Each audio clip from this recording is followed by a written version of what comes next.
S P B sir voice ಅನ್ನ mimicry ಮಾಡೋದು ಬಹಳ ಕಷ್ಟ ಅದ, ಸಾಧ್ಯ ಆಗುದಿಲ್ಲ ಅದ.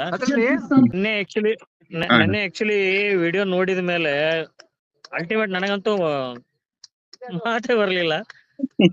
ಅದನ್ನ ಹೊಳ್ಳಿ ನಮ್ಮ ಫ್ಯಾಮಿಲಿ ಒಳಗಡೆ, ಆಮೇಲೆ ನನ್ನ ಫ್ರೆಂಡ್ಸ್ ಸರ್ಕಲ್ ಒಳಗಡೆ, ಆಮೇಲೆ ಸ್ಟೇಟಸ್ ಹಾಕಿ ಎಲ್ಲರಿಗೂ ಅಲ್ಟಿಮೇಟ್ ಏನು ನಮ್ಮ ಗುರುಗಳ ಧ್ವನಿ ಒಳಗಡೆ ಏನು ಡಿಫ್ರೆನ್ಸ್ ಇಲ್ಲ. 100% ಬಂದೈತಿ.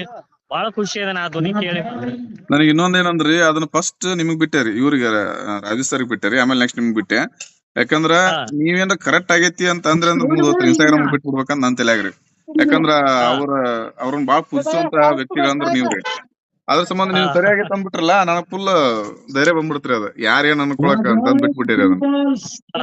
ಬಟ್ ಒಳ್ಳೆ ರೆಸ್ಪಾನ್ಸ್ ಬಂದೈತ್ರಿ. ಕಾಮೆಂಟ್ ನೋಡ್ಬಿಟ್ರೆ ಅಂಕರ್ ಐತಲ್ರಿ. ನೋಡ್ರಲಿಲ್ಲ ಈಗ ಶಿವಣ್ಣ ತೋರಿಸಿದ ಅಲ್ಟಿಮೇಟ್ ಆಗೈತಪ್ಪ. ಅದಕ್ಕೆ ವಿಡಿಯೋ ಕಾಲ್ ಮಾಡಿದೆ ಡೈರೆಕ್ಟ್ ನಾನ. ಚಲೋ ಆಗೈತ್ರಿ ಸರ್. ಆಕ್ಚುಲಿ ಅದೊಂಥರ cult voice. S P B sir voice ಅನ್ನ ಮಿಮಿಕ್ರಿ ಮಾಡೋದು ಬಹಳ ಕಷ್ಟ ಅದ, ಸಾಧ್ಯ ಆಗುದಿಲ್ಲ ಅದ. ಮುದ್ದಿನ ಮಾವ ಚಿತ್ರದ ಭಾರಿ ಡೈಲಾಗ್ ಅದ. ಮಾಡೋಣ ಮುದ್ದಿನ ಮಾವ ಫಿಲ್ಮ್ ಅಳಿಮಯ್ಯ ಆರ್ಯದವ್ರ ಎಲ್ಲಾಗ ಅವಶ್ಯವಾಗಿ ಬಹಳ ನನಗಂತೂ ಬಹಳ ಟಚ್ ಆಯ್ತದ. ಆಕ್ಚುಲಿ ಎಲ್ಲಾ ನನ್ನ ಫ್ರೆಂಡ್ಸ್ ಗೂ ಕಳಿಸಿ ಎಲ್ಲರಿಗೂ ಮೆಸೇಜ್ ಹಾಕ್ಬಿಟ್ಟೇನಿ, ಎಲ್ಲರಿಗೂ ಕೇಳಂತ ಹೇಳಿ.